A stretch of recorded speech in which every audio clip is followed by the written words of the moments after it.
ಹರೇ ಕೃಷ್ಣ. ನಮಸ್ಕಾರ ಎಲ್ಲರಿಗೂ. Welcome to ಪ್ರಕೃತಿ ಸಿರಿ ಕನ್ನಡ ವ್ಲಾಗ್ಸ್. ನಾನಿವತ್ತು ವಿಜಯ ಏಕಾದಶಿ ಬಗ್ಗೆ ವಿಡಿಯೋ ಮಾಡ್ತಾ ಇದ್ದೀನಿ.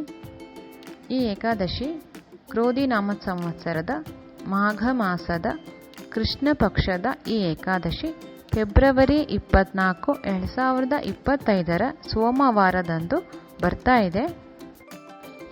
ಈ ವಿಜಯ ಏಕಾದಶಿಯನ್ನು ಮಾಡುವುದರಿಂದ ಈ ಲೌಕಿಕ ಜಗತ್ತಲ್ಲೂ ಕೂಡ ನಮಗೆ ವಿಜಯ ಲಭಿಸುತ್ತದೆ. ಅಲ್ಲದೆ ಈಗ ಕೋರ್ಟು ಕಚೇರಿಗಳಲ್ಲಿ ಯಾವುದೇ ಒಂದು ವ್ಯಾಜ್ಯ ಇರ್ಬೋದು, ಸಮಸ್ಯೆ ಇರ್ಬೋದು, ಅಥವಾ ಒಂದು ಕೇಸ್ ನಡೀತಾ ಇದ್ರೂ ಕೂಡ ಯಾರು ಈ ಏಕಾದಶಿಯನ್ನು ಮಾಡ್ತಾರೋ ಅವರಿಗೆ ಈ ಏಕಾದಶಿ ಉಪಯುಕ್ತವಾಗಿದೆ.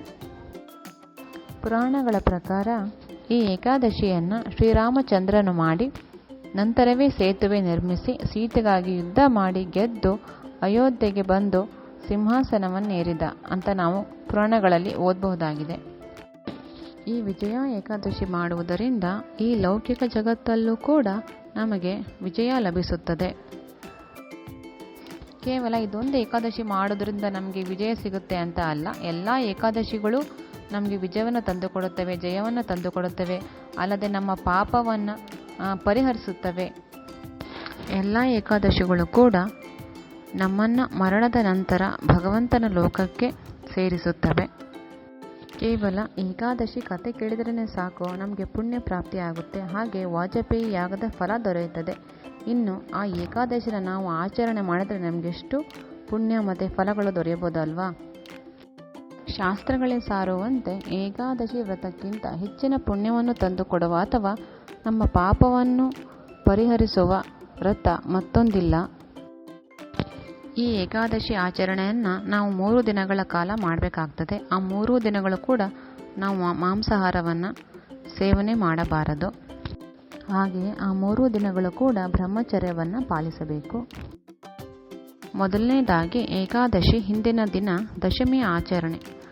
ದಶಮಿ ಫೆಬ್ರವರಿ 23, 2025 ಬರ್ತಾ ಇದೆ.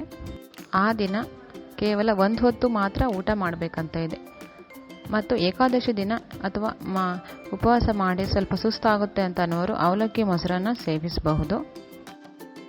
ತಿರ್ಗಾ ಏಕಾದಶಿ ದಿನ ಸೋಮವಾರ 24, 2025 ಸೋಮವಾರದಂದು ಇಡೀ ದಿನ ಉಪವಾಸ ಇರಬೇಕು.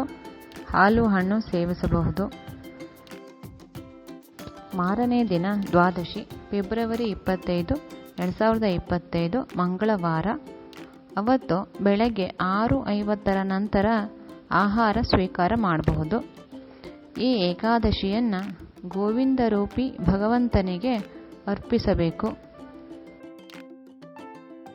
ಪ್ರತಿ ಏಕಾದಶಿಯ ಆಚರಣೆ ಬಗ್ಗೆ ಮೊದಲೇ ನೀವು ತಿಳ್ಕೊಳ್ಬೇಕಾದ್ರೆ ನಮ್ಮ ಚಾನಲ್ನ ಸಬ್ಸ್ಕ್ರೈಬ್ ಮಾಡ್ಕೊಳ್ಳಿ. ಮತ್ತು thank you for watching this video. ಧನ್ಯವಾದಗಳು.